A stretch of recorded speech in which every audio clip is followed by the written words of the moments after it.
Fatalo fatu ila ufafonga Samoa nei fo eso fo malo le soifua. Talofal nei fo taiao Samoa ai usi mai fafonga o atamua o le nei fo yaso. E mulia ele o po o le vale alofa o tai o le Pasifika i Aotearoa i le tu malo le fionga le tupo o Maori tu heitia po tatau te vero le fitu i le vai so nei. Ai na tamua i le fai ungo le masino au kuso le fe au fa maise ma fa ma fana le au ma malu le malo tuto tasio Samoa le fionga tuim le li fano va le to aso ala vile lua. O lana tusi fa maise fai masui o le malo Samoa ma ona tangata e langona fa atasieli fa nonoa ona ole tu o le malo le tupo Maori New Zealand ai maise o tangata Maori New Zealand. O se fulu valu tau sanga o le nofo inga king tu heitia na ilonga lo na sao ile au mai fa atasi o tangata Maori swinga o aso nei le laulangi sa ia fi nau mo le fi le mu ai ole lumana isa nga le mu o tangata uma e turanga nga vai na moli mawina le maeo o tāpena ngā tai o le Pasifika i New Zealand. O lona tu malo wala ngona i New Zealand ma Maori atoa wha anoanoanga peitai.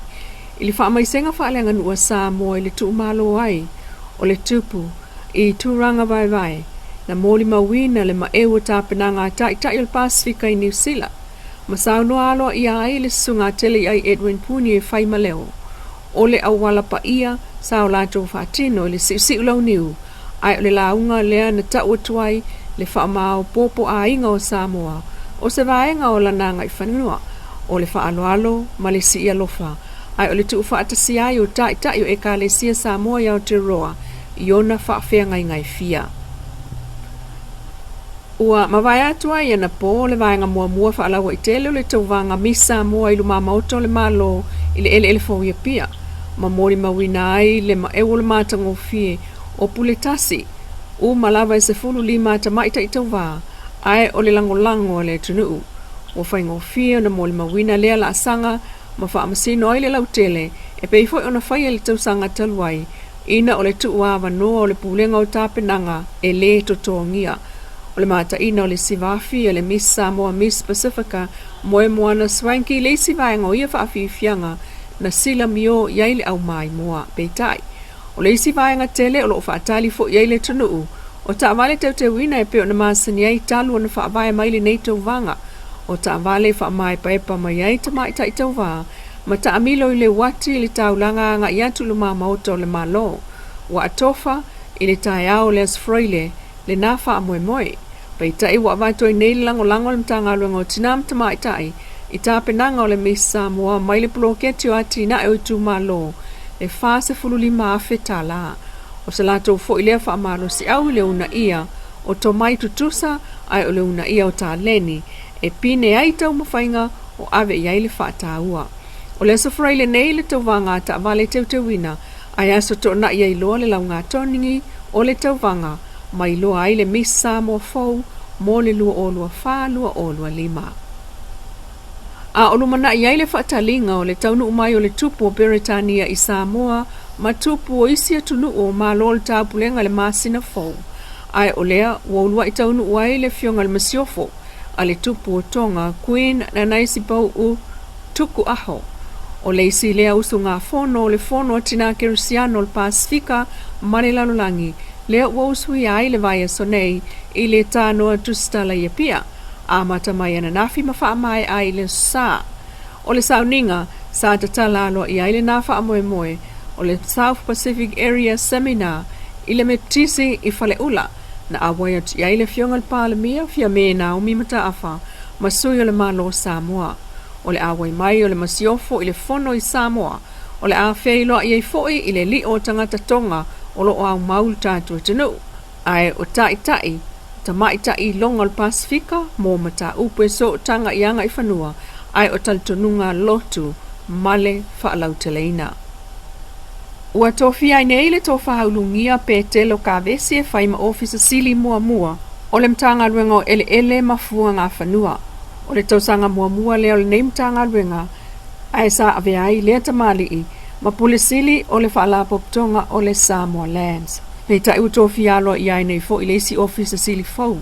Mo leisi fo imtanga luenga fau imtanga luenga ta longa ma mea whaafiafia le fionga lua tua se mi pe rive e pati.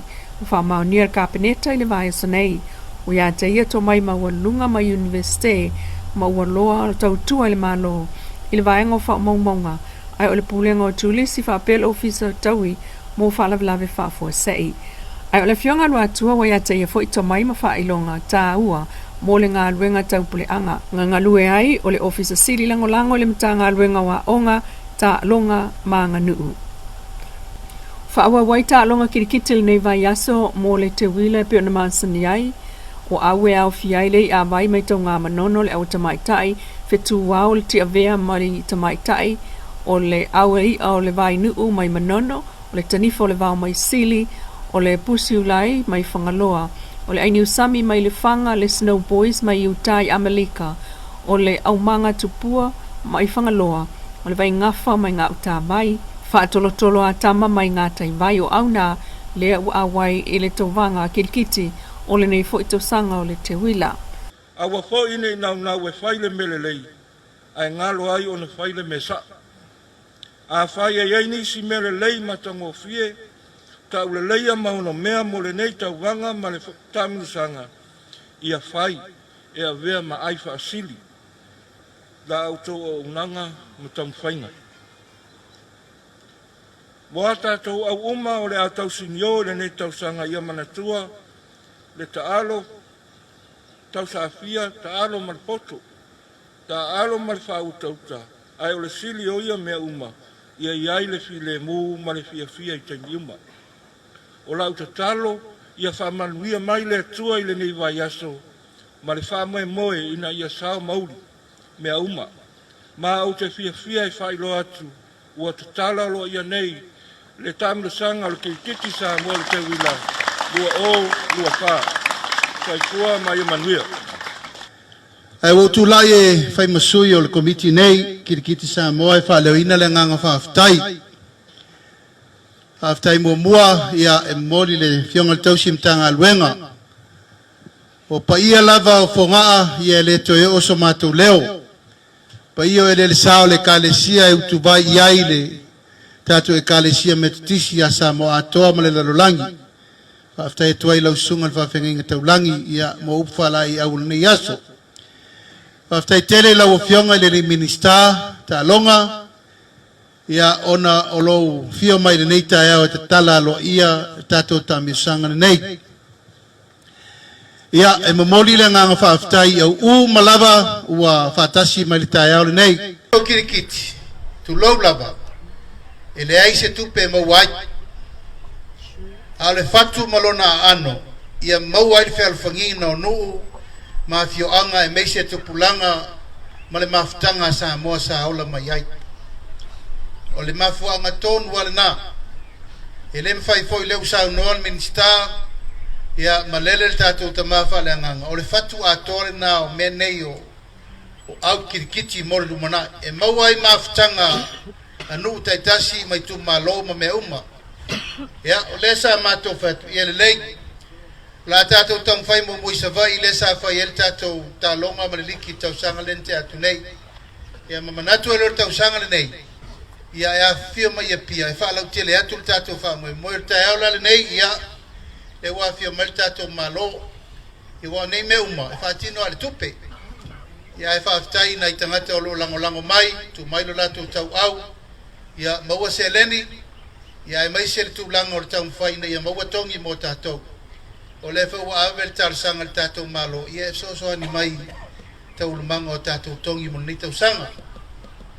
La le to e se leo o umana sa no le fionga li minista ia na batu lava le matou whapopo e le taua o ia lau poata mwhainga le pa ia malu maulunga tupu mai ta mari mwhai launga ma au ese o le neita o paua lea ia tato maua se liki fia nei tausanga tato wa matamea au atina leu tato mai le lui leu mai se lau mon tupu te mina o tato pingi le fauta i fata alonga e te metas.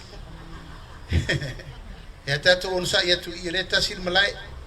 Se io tau sang faufa noi malai o le fionga le li minsta mar kirikiti palang.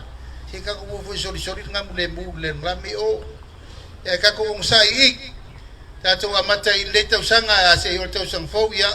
Tātou sisi atu le ni malai tau na lua petonu ta longa eru te metas. Aia manu ia tele nei aso. Te pa ia manu malu o tātou au uma o whātasi mai. Tātou ta alo fia, ta alo tau sa fia ia mamau wai file mu mo tātou uma. Manu ia le so. Lau whaafonga le tautua whai pēa le Samoa Entertainment TV mai Samoa ile nei fo I tula mana tamua. Whaptai fo I le Wendy's design o lo I funga lei mo le ofu matangofie ai whaasoi fo ia.